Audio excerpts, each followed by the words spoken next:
99% नहीं।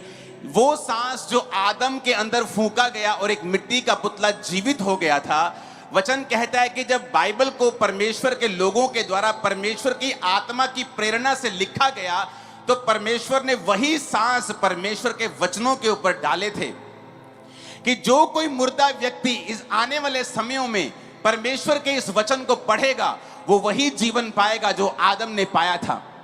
आज जब आप इस परमेश्वर के वचन को सुन रहे होंगे, आपका मुर्दा जीवन परमेश्वर से जीवन पा रहा होगा। आपका मुर्दा बिजनेस जागने की तैयारी कर रहा होगा।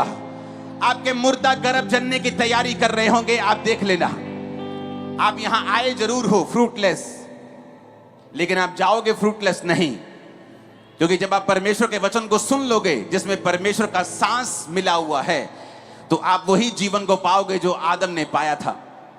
आज इसलिए लोगों के घरों में जीवन नहीं है। वो मैरिड तो हैं, उनकी मैरिड लाइफ में जीवन नहीं है। बिजनेस तो करते हैं, उनके बिजनेस में जीवन नहीं है। जी तो रहे हैं, लेकिन उनकी लाइफ में कोई लाइफ नहीं। कहते जी मरिया वांगू जी रहे हैं आप। इसलिए परमेश्वर ने कहा, जो कोई मेरा वचन सुनेगा वो जिएगा। अगर कोई मृतक मेरा वचन सुनेगा, जितने मृतक परमेश्वर का वचन सुनेंगे वो जी उठेंगे। बाइबल कहती है, वो चाहे फाइनेंशियल जी उठना हो, वो चाहे शरीर का जी उठना हो, बीमारियों से जी उठना हो, घरेलू जी उठना हो, मानसिक जी उठना हो, हर प्रकार की मौत को बाइबल कहती है परमेश्वर का वचन काटता है, खत्म करता है, जब आप अपना कान परमेश्वर के वचनों के ऊपर लगाते हैं। मैं कंप्यूटर इंजीनियर हूं, और जिस दिन मेरे दादाजी को कैंसर हुआ, वो हम इसी एरिया के हैं, फिरोजपुर एरिया के, वो इनकम टैक्स के ऑफिसर थे। जब उनको कैंसर हुआ तो क्रिश्चियन लोग घरों पे प्रार्थना करने के लिए आते थे, और मैं कहता था कि हम हिंदू खतरी लोग हैं, हमारे घर पे मत आया करो, नहीं तो मैं तुम्हारी कुटाई करूंगा। तुम लोग अंग्रेजों का धर्म फैलाने के लिए यहाँ पे आते हो, तुमने पहले इंडिया के 2 टुकड़े कर दिए, अब तुम चाहते हो कि हम तुम्हारा धर्म भी माने ताकि तुम्हारा इनडायरेक्टली कब्जा हम पे रहे। और मैंने अपने दादाजी को यीशु मसीह में विश्वास करने नहीं, पूरी फैमिली ने दिया। जब उनकी डेथ हो गई, जिस दिन मैं मेंटली अपसेट के अटैक मुझ पे होने लगे, और जब मैं पूरी दुनिया घूमने लगा, सब जगहों में सब जगह देखने लगा, कोई डॉक्टर मैंने न्यूरोलॉजिस्ट नहीं छोड़ा, दिमाग का डॉक्टर नहीं छोड़ा। और जब सुसाइड करने जा रहा था, तो एक हिंदू बंदे ने बताया था कि परमेश्वर यीशु मसीह धर्म और जात को बदलने के लिए नहीं आए। पूरी बाइबल में क्रिश्चियन धर्म नाम का एक भी शब्द तक नहीं है। यीशु मसीह तेरे धर्म, तेरी जात, तेरे रंग, तेरे रूप, तेरी पढ़ाई में कोई इंटरेस्ट नहीं। वो तुझे बचाना चाहता है, तुझे आशीषित करना चाहता है। ये पकड़ बाइबल। 16 अगस्त 2004 रात को 8 बजे नशा किया हुआ था। जब ये वचन सुना, नशा करके चर्च देखी थी उसी रात को। उन्होंने कहा था, चर्च देख ले हमारी, हम घर में चर्च लगाते हैं, आया करना चर्च में। जब तू आया करेगा तो हम तुझे प्रार्थना किया करेंगे और परमेश्वर तुम्हें चंगा करेगा। उस समय सारे घमंड टूट चुके थे, सब चीजें देख चुका था, सब समझ, सब भूल चुका था, क्या धर्म क्या अधर्म। नशों में अपना जीवन बिता रहा था, कोई इलाज नहीं हो रहा था। मैंने कहा चलो ठीक है, इतनी जगह गया हूं, इन ईसाइयों की बात भी सुन लेते हैं। जिस दिन पहली प्रार्थना हुई थी, उस दिन ये समझ आ गया था कि अगर कोई मेरा हल कर सकता है तो वो प्रभु यीशु मसीह हैं, वही हैं जो मुझे आजाद कर सकते हैं। पढ़ा लिखा था, घर में ब्रॉडबैंड इंटरनेट था तो बहुत कम लोगों के पास होता था। और जब मैंने इंटरनेट पे देखा, लोगों के घरों में गवाहियां सुनने के लिए गया, बाइबल को खुद पढ़ा, खुद समझा, खुद जाना, खुद जांचा, खुद परखा। बहुत से सवाल थे मन में, लेकिन परमेश्वर ने एक एक सवाल का बाइबल के अनुसार मुझे उत्तर दिया। और फिर मालूम हुआ कि वाकई बाइबल में एक भी जगह ईसाई धर्म नाम का जिक्र तक नहीं है। एक ही जिक्र है कि वो हमारा परमेश्वर है जिसने हमको जन्मा, हम पाप के द्वारा उससे अलग हो गए, पाप के बाद बीमारियां आई, तकलीफें आई। आप में से एक भी जन ऐसा नहीं होगा जो ये कहे, आओ भाग्यवान 2 बच्चे पैदा करते हैं, और अब वो 2 बच्चे जब पैदा हो जाएंगे, हम ये चाहते हैं कि खूब सा संघर्ष करें, खूब सारे हॉस्पिटल में जाएं, बीमार रहें, नशे करें, तकलीफ रहें, संघर्ष में रहें, उनकी जिंदगी संघर्ष से भरी हुई हो। एक गरीब भी ऐसा नहीं चाहेगा। एक गरीब भी, बाइबल कहती है, तुम बुरे होकर भी अपने बच्चों को अच्छी वस्तुएं देना जानते हो, तो स्वर्गीय पिता अपने मांगने वालों को अच्छी वस्तुएं क्यों ना देगा। जब मुझे ये बात की समझ आई कि संघर्ष परमेश्वर की ओर से नहीं है, बीमारियां परमेश्वर ने नहीं जन्माई, ये शैतान की जन्माई हुई हैं। और हम अगर प्रभु से दूर हैं, अगर एक बच्चा अपने बाप से दूर है तो बाप उसकी हिफाजत नहीं रख सकता। अगर एक बच्चा बाप के कहने से बाहर है तो वो उसकी हिफाजत नहीं कर सकता, उसकी सुरक्षा नहीं कर सकता। अगर एक बच्चा अपने बाप के कहने में है, उसके घर में रहता है, उसकी बात को सुनता है, तो जब कोई मारने के लिए आता है वो बाप उसका मुंह लाल कर देता है दुश्मन का। मुझे ये बात समझ आई कि वाकई अगर हम नहीं चाहते हमारे बच्चे बीमार हों, अगर हम नहीं चाहते हमारे बच्चे तकलीफ में रहें, तो स्वर्गीय पिता कैसे चाहता होगा, परमेश्वर कैसे चाहता होगा कि हम लोग तकलीफ में रहें। तब मेरे को समझ आई, आप एक जानवर को देखेंगे ना, जब उसके बच्चों के ऊपर आती है वो अपनी जान तक दे देते हैं। कभी कबूतर को देखो, पंछियों को देखो, जब खेतों में वो अंडे देते हैं और ट्रैक्टर चढ़ने वाला होता है अंडों के ऊपर, तो वो अंडों के ऊपर बैठ जाते हैं। आपने ऐसी टी टी टी टी करने वाली एक चिड़िया देखी होगी, जब आप रात को कई बार ग्राउंड में निकलते तो वो ग्राउंड में अंडे देती है, जब ग्राउंड में जाते तो वो शोर मचा देती है। उसकी शोर मचाने से उसको पता है कि उसकी जिंदगी खतरे में आ जाएगी, लेकिन अपने अंडों के कारण, अपने बच्चों के कारण वो अपनी जिंदगी को भी खतरों में लगा के उसे बचाना चाहती है, क्योंकि परमेश्वर ने ये हमारे दिल में डाला है। ये सारी भावनाएं हमें परमेश्वर से मिली हैं, क्योंकि परमेश्वर ने कहा मैंने मनुष्य को अपनी समानता में बनाया है, मैंने मनुष्य को अपने जैसा बनाया है, मैंने मनुष्य को अपने ही तरीके का, अपने जैसा दिखने वाला मैंने उसे बनाया है। इसीलिए अपने बच्चों को प्रोटेक्शन देना ये आपको परमेश्वर से मिला है, अपने बच्चों से प्यार करना ये आपको परमेश्वर से मिला है, ये परमेश्वर ने आपके अंदर डाला है। तो परमेश्वर जिसने आपके अंदर डाला है वो कितना प्यार हमें करता होगा, और वो कितना चाहता होगा कि हम इन बीमारियों से, हम इस शैतान से, हम इन दुखों से छूट जाएं। लोगों को लगता है क्रिश्चियनिटी यीशु मसीह के बाद शुरू हुई। क्रिश्चियनिटी 2000 साल पुरानी नहीं है, क्रिश्चियनिटी यीशु मसीह से स्टार्ट नहीं हुई। हाँ, वो क्रिश्चियनिटी जिसकी आप बात करते हैं कि मसीह का जन्म, उसके बाद पवित्रताई, उसके बाद पवित्र आत्मा का उतरना, वो उस क्रिश्चियनिटी की अगर बात करते हैं वो 2000 साल पहले शुरू हुई। लेकिन परमेश्वर 2000 साल पुराना नहीं है। यीशु मसीह के जन्म के 1593 साल पहले वचन कहता है कि एक लेवी के घराने में, निर्गमन 2 उसकी 1 आयत, लेवी के घराने के एक पुरुष ने एक लेवी वंश की स्त्री से विवाह कर लिया। वो स्त्री गर्भवती हुई और उसके एक पुत्र उत्पन्न हुआ, और ये देखकर कि बालक सुंदर है उसे 3 महीने तक छुपा रखा। ये उस समय की बात है जब यीशु मसीह, जब परमेश्वर शारीरिक रूप में भी धरती में नहीं आए थे। लेकिन इसका मतलब ये नहीं कि वो काम नहीं कर रहे थे। यीशु मसीह के जन्म के 1593 साल पहले मूसा का जन्म होता है। और किस समय मूसा का जन्म होता है? जिस समय इजरायली लोग दुखों में थे, फिरौन राजा ने उन पर कब्जा कर लिया था। बाइबल कहती है तरह तरह के कामों से, तरह तरह के ईंटें बनाने के काम से, गारे के काम से, मजदूरी के काम से उनको दुखी कर दिया था। लेकिन वचन कहता है जैसे जैसे वो उनको दुखी करता था वो और बढ़ते थे। जब वो और बढ़ने लगे तो राजा ने प्लान किया।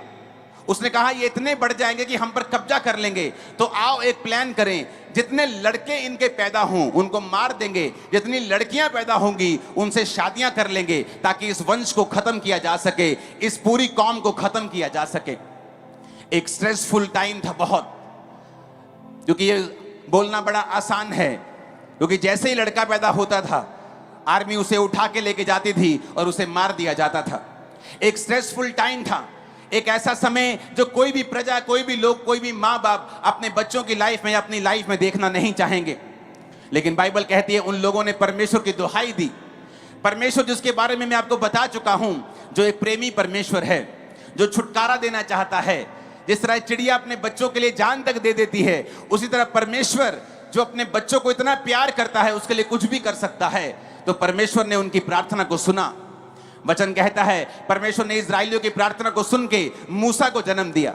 जब मूसा का जन्म हुआ तो वचन कहता है उस समय इतनी ज्यादा मुश्किलें में, इतनी ज्यादा प्रॉब्लम थी, इतनी ज्यादा दुख के पहाड़ उन पे इजराइलियों पर उतर आए थे कि राजा उनके सब बच्चों को मार रहा था।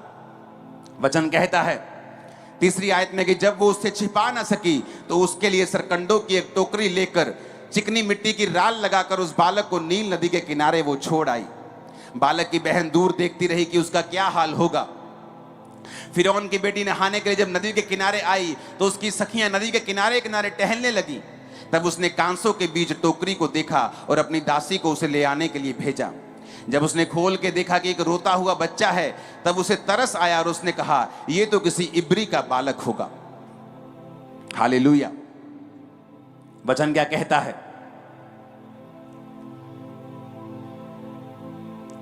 कि उसकी मां ने जब देखा कि 3 महीने में इसे छुपा नहीं सकते अब, तो उसे नदी में एक टोकरी में उसे छोड़ दिया। और वहां पर राजा की जो फिरौन की जो बेटी थी वो नदी के किनारे नहा रही थी, जबकि फिरौन की जो बेटियां होती थी वो नदी के किनारे नहीं नहाती थी। नदी के किनारे आम लोग नहाते थे, तो जो राजकुमारियां होती थी उनके लिए महलों के अंदर बने होते थे पूल जहां वो नहाती थी। लेकिन ये परमेश्वर की मर्जी थी, क्योंकि वो प्रेम करने वाला परमेश्वर है। ये परमेश्वर की विल थी, ये परमेश्वर की इच्छा थी, क्योंकि वो अपने लोगों को छुटकारा देना चाहता था। और वो मूसा जो जन्म जिसने लिया था वो परमेश्वर का एक नबी था, और उसके जरिए से परमेश्वर ने उनको छुटकारा देना था। तो बाइबल कहती है परमेश्वर ने रानी उस राजकुमारी के दिल से बात की कि वो जाए और नदी में नहाए। जब परमेश्वर आपको छुटकारा देना चाहता है मेरे भाइयों मेरी बहनों, वो बड़े बड़े योजनाएं आपके लिए करता है। ये मीटिंग मैं आपको बता सकता हूं, अगर मैं अपनी डायरी आपको दिखाऊं तो आपको 100 जगह के ऊपर मीटिंग्स मिलेंगी जहां लोग मीटिंग करना चाहते हैं, 100 जगह हैं। लेकिन जब मेरी टीम ने कहा आप कहां मीटिंग करना चाहते हो, मैंने कहा मैं बठिंडा में मीटिंग करना चाहता हूं। कहते वो तो लिस्ट में भी नहीं है। मैं कहा लिस्ट में नहीं है तो डालो लिस्ट में, क्योंकि जब परमेश्वर बात करता है तो मेरा ये विश्वास है, वो राजकुमारी के दिल से उसने बात की कि जा और नदी में जहां के नहा। तो बाइबल कहती है वो अपनी सखियों के संग नदी के किनारे नहाने के लिए चली, जबकि ये ऑर्डिनरी बात नहीं थी, आम बात नहीं थी, क्योंकि परमेश्वर जानते थे कि मूसा की मां से मैं बात करूंगा कि वो मूसा को नदी में बहाए। और उधर राजकुमारी के दिल से परमेश्वर ने बात की कि तू नदी में जाके नहाए। इस तरह से मेरे प्रियो परमेश्वर आपके छुटकारे की योजना को बनाता है। आपको लगता है कि आप यहां वैसे ही आ गए हैं, आज किसी ने आपको मीटिंग के बारे में बताया आप यहां पे आ गए हैं, ऐसा बिल्कुल भी नहीं है। परमेश्वर ने आपसे बात की है यहां आने के लिए, और परमेश्वर ही आपका छुटकारा करेगा। आज हेवन आपके लिए ओपन होगा और आपके परिवार के लिए ओपन होगा, और एक बड़ा छुटकारा आपके जीवन में प्रवेश करेगा और आपके फाइनेंस में प्रवेश करेगा। वो परमेश्वर जो किसी धर्म या किसी जात से जुड़ा हुआ नहीं है, वो जो मेरा और आपका और सब जगत का परमेश्वर है, उसने आज योजना बनाई है आपको छुटकारा देने की, आपको बचाने की, आपको चंगा करने की, आपको आजाद करने की। हजारों परिवार आज यहां होंगे जो नशों से छुड़ाए जाएंगे। आमीन। ऊंचा दे बरकत तुम्हारी होगी चर्च। हालेलुया। वचन क्या कहता है? वचन कहता है कि उसकी जो छोटी बेटी उस टोकरी का पीछा कर रही थी, तो उसने देख लिया, रानी ने वो बच्चा उठा लिया। वो रानी के पास चलेगी, बच्चा रो रहा था, रानी से चुप नहीं हो रहा था, उसके बहुत कुछ हिलाया डुलाया, चुप नहीं हो रहा था। छोटी बेटी ने कहा, कहती तू चाहती है कि मैं कोई दूध पिलाने के लिए इसके लिए धाई ले आऊं? कहती हाँ ले आ। तो उसने मूसा की मां को ही वो बच्चा वापिस कर दिया। और वचन कहता है कि एक तो मूसा की मां ने अपना ही बच्चा पाला और परमेश्वर ने उसे उसके लिए मजदूरी भी दी। और वचन कहता है 11 आयत में, जब मूसा जवान हुआ तो बाहर जाकर अपने भाई बंधुओं के पास उनके दुखों की ओर दृष्टि करने लगा। मूसा को यह मालूम था कि वो एक इब्री है, वो मिस्री नहीं है। मूसा को अंदर से मालूम था कि वो ये नहीं देख सकता जो उसके आंखों के सामने हो रहा है।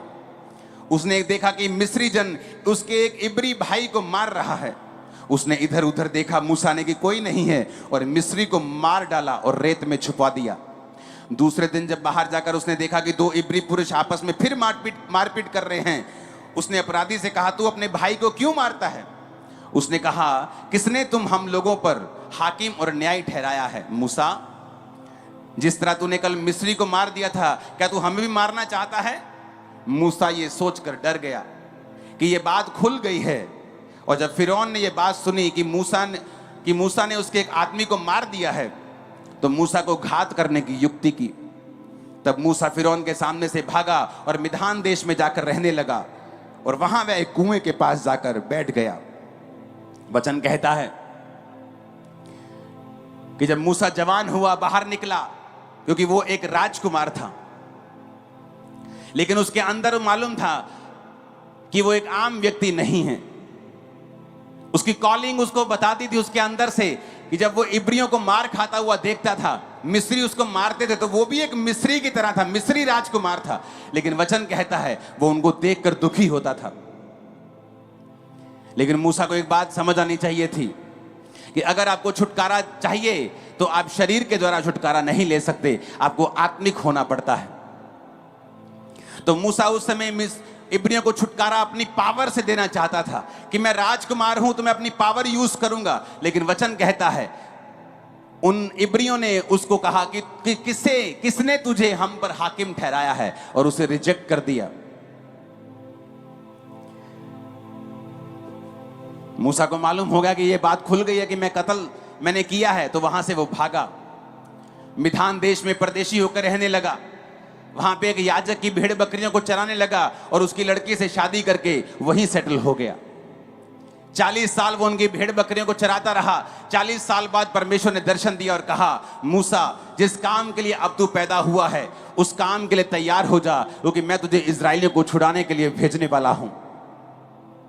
और वचन कहता है मूसा फिर गया और इजराइलियों को छुड़ाया।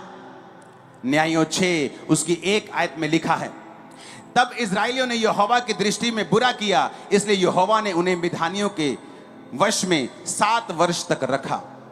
और मिधानी इजराइलियों पर प्रबल हो गए, और मिधानियों के डर के मारे इजराइलियों ने पहाड़ों के गहरे खड्डों, गुफाओं और किलों पर अपने निवास बना लिए।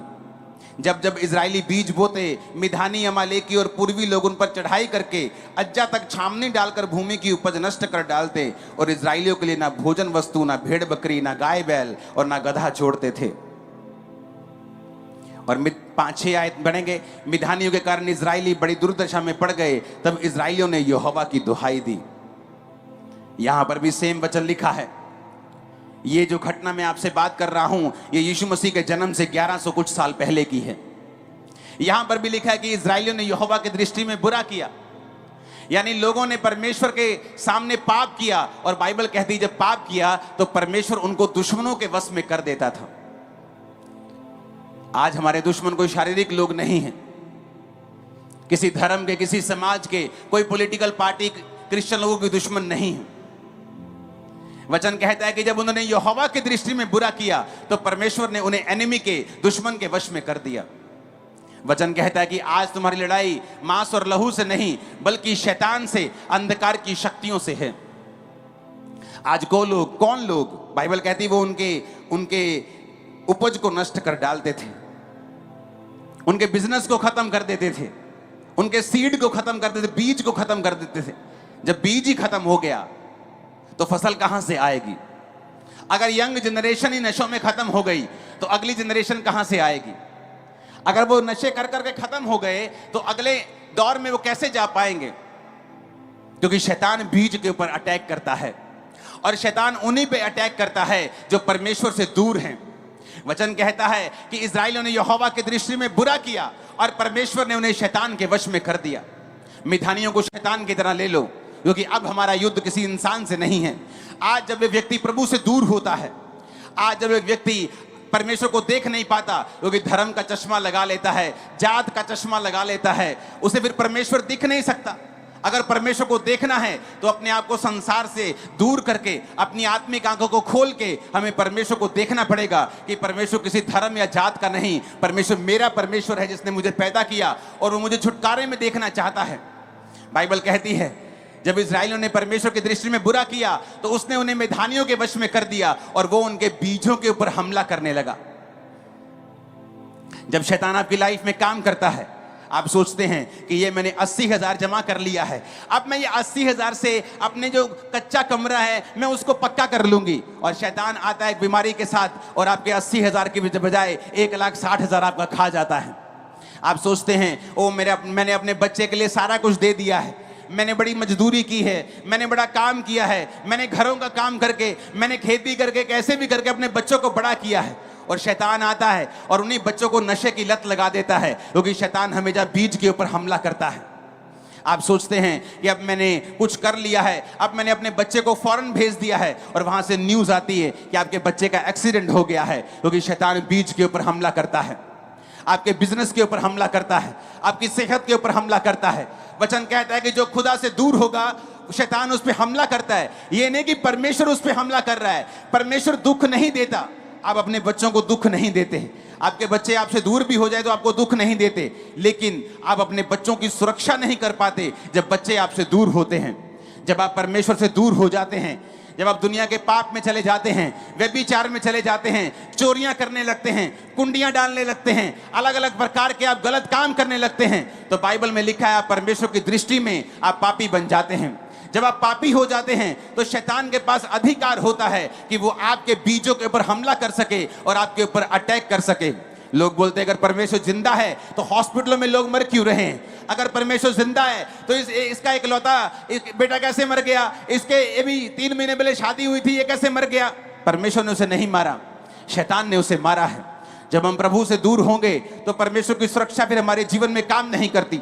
जो परम प्रधान के छाए हुए स्थान में बैठा रहेगा वो सर्वशक्तिमान की छाया में ठिकाना पाएगा, लेकिन वही ठिकाना पाएगा जो उसके छाए हुए स्थान में बैठा होगा। अगर हम परमेश्वर से दूर हैं तो शैतान हमारे बीजों के ऊपर हमला करता है। वो नहीं चाहता हमारे बच्चे नशों से आजाद रहें, वो नहीं चाहता हम बीमारियों से आजाद रहें, वो ये चाहता है कि हमेशा हमारे फाइनेंस के ऊपर अटैक होता ही रहे, हम कभी घर ना बनाने पाए, ब्लेसिंग ना लेने पाए, हमारे बच्चे कभी आजाद ना होने पाए, हम बीमारियों से रहित होने, वो कभी नहीं चाहता शैतान। वो चाहता है कि हम फंसे रहें। और बाइबल कहती है परमेश्वर जो प्रेमी परमेश्वर है, जो पिता है, जो आपकी तरह जब एक पिता अपने बच्चे के लिए जान तक देने के लिए आ जाता है, वो परमेश्वर आपके छुटकारे का इंतजाम करता रहता है और वो आपको छुटकारा देना चाहता है। वो आपके बीजों को नष्ट होने से बचाना चाहता है। जिस तरह गिदोन को उसने चुना, पुराने समय में उसने मूसा को चुना। मूसा पूरी इजरायली कौम को, 20 लाख के करीब लोग थे, पूरी इजरायली कौम को चमत्कारों के द्वारा उन्हें वापस ले आया। परमेश्वर ने गिदोन को चुना। वचन कहता है कि जब परमेश्वर ने गिदोन को चुना तब भी इजरायली दुखी थे, क्योंकि वो परमेश्वर से दूर हो चुके थे। परमेश्वर से दूर थे तो शैतान ने बीजों पे हमला किया और इजराइलियों ने फिर परमेश्वर की दुहाई दी। जब इजरायली परमेश्वर की दुहाई देने लगे कि पिता हमें बचा, हमने पाप किया है, आगे से पाप नहीं करेंगे, आगे से कोई गुनाह नहीं करेंगे, बाइबल कहती परमेश्वर ने गिदोन से बात की। परमेश्वर ने कहा गिदोन, 8 आयत में लिखा यहोवा ने इजराइलियों के पास एक नबी भेजा जिसने कहा इजराइल का परमेश्वर यहोवा यूं कहता है कि मैं तुमको मिस्र से ले आया और दास्तव के घर से निकाल ले आया। मैंने तुमको मिस्रियों के हाथ से, जितने तुम पर अंधेर करते थे, सबों के हाथ से छुड़ाया कि उनको तुम्हारे सामने से बरबस निकाल कर उनका देश तुम्हें दे दिया। मैंने तुमसे कहा मैं तुम्हारा परमेश्वर यहोवा हूं। एमोरी लोग जिनके देश में तुम रहते हो उनके देवताओं का भय ना मानना, परंतु तुमने मेरा कहा नहीं माना। यहोवा का दूत बांज वृक्ष के नीचे बैठ गया जो ओपरा में अबीएजेर अबीएजरी योआश का था, और उसका पुत्र गिदोन एक दाखरस के कुंड में गेहूं इसलिए झाड़ रहा था कि उसे मिधानियों से छुपा रखे। यहोवा ने के दूत ने दर्शन देकर कहा गिदोन से, हे शूरवीर सूरमा, यहोवा तेरे संग है। गिदोन ने उससे कहा, हे मेरे प्रभु विनती सुन, यदि यहोवा मेरे संग होता तो क्या हम पर यह विपत्ति पड़ती? जितने आश्चर्य कर्मों का वर्णन हमारे पुरखा कहकर करते थे कि यहोवा हमें मिस्र से छुड़ा नहीं लाया, वो कहां रहे? अब तो यहोवा ने हमको त्याग दिया है और मिधानियों के हाथ में कर दिया है। तब यहोवा ने उस पर दृष्टि करके कहा, अपनी इसी शक्ति पे जा, तू इजराइलियों को मिधानियों के हाथ से छुड़ाएगा। क्या मैंने तुझे नहीं भेजा? ऊंची आवाज से बोलो हालेलुया, ऊंची आवाज से बोलो हालेलुया। तो वचन कहता है कि उस दूत के सामने गिदोन ने भेंट को रखा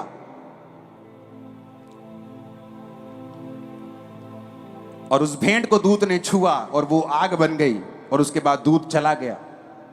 22 आयत में लिखा गिदोन ने जान लिया कि वह यहोवा का दूत था। तब गिदोन कहने लगा, हाय प्रभु यहोवा, मैंने तुमको यहोवा के दूत को साक्षात देख लिया है। यहोवा ने उससे कहा, तुझे शांति मिले, मत डर, तू ना मरेगा। तब गिदोन ने वहां यहोवा की एक वेदी बनाकर उसका नाम यहोवा शालोम रखा। वे आज के दिन तक एबीएजरियों के ओपरा में बनी हैं। ऊंची आवाज में बोलो हालेलुया। वचन कहता है कि इजराइल ने जब परमेश्वर की दुहाई दी, परमेश्वर ने फिर एक व्यक्ति को भेजा, उसका नाम गिदोन था। जब परमेश्वर ने कहा गिदोन, हे शूरवीर सूरमा, यहोवा तेरे संग है कि तू जाकर अब इजराइलियों को मिधानियों के हाथ से छुड़ाएगा। और उसने पता क्या कहा? उसने कहा मेरा कुल, मेरे सब परिवार में सबसे कंगाल है। कहता मैं सबसे छोटा हूं। हालेलुया। और उसने कहा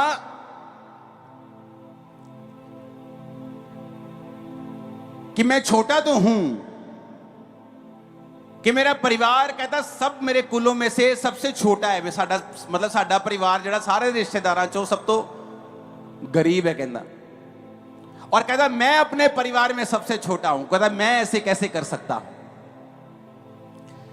वचन कहता है, आपको लगता है कि मैं गरीब हूं, मैं कमजोर हूं, क्या परमेश्वर मेरी आवाज को सुनेंगे?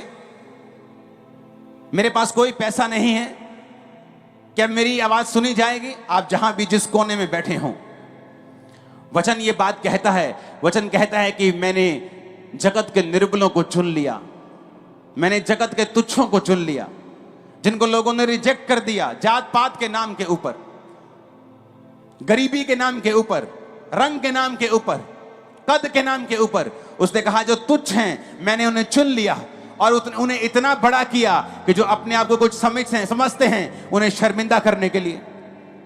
परमेश्वर ने कहा क्या तुम नहीं जानते परमेश्वर ने जगत के निर्बलों को, तुच्छों को, बीमारों को, गरीबों को चुन लिया। उसने आपको चुन लिया। आज आप छुटकारा देंगे भी अपने घराने में और आज लेकर भी खुदा से जाएंगे यीशु मसीह के नाम में। हालेलुया। समय समय के ऊपर परमेश्वर अपने पिता वाला प्रेम हम पर जाहिर करता आया है। वो सिर्फ अभी से ये परमेश्वर का काम शुरू नहीं हुआ। ये परमेश्वर की आत्मिक जीवन जो है, ये मसीहियत आप कह सकते हो, आप यहोवा पिता का प्रेम कह सकते हो, ये अभी जाहिर नहीं हुआ 2000 साल पहले, ये पहले से चलता आ रहा है। जब जब इजराइलियों ने दुहाई दी, परमेश्वर ने अपने लोगों को खड़ा किया है। उसने मूसा को खड़ा किया, उसने गिदौन को खड़ा किया। जब जब लोगों ने मन फिरा लिया कि ठीक है आज से हम ये काम नहीं करेंगे, आज से गुनाह नहीं करेंगे, आज से परमेश्वर की ओर मुड़ेंगे, आज से व्यभिचार नहीं करेंगे, आज से गलती नहीं करेंगे, आज से पाप नहीं करेंगे, आज से शराब नहीं, नशे नहीं पिएंगे, आज से परमेश्वर के पीछे चलेंगे, तौबा कर ली बाइबल कहती है। तो वचन कहता है कि वो किसी भी टाइम के हों, वो यीशु मसीह के जन्म के 1593 साल पहले हो, वो यीशु मसीह के जन्म के 1100 साल पहले गिदौन के टाइम में हो, या वो आज के समय में हो, परमेश्वर ने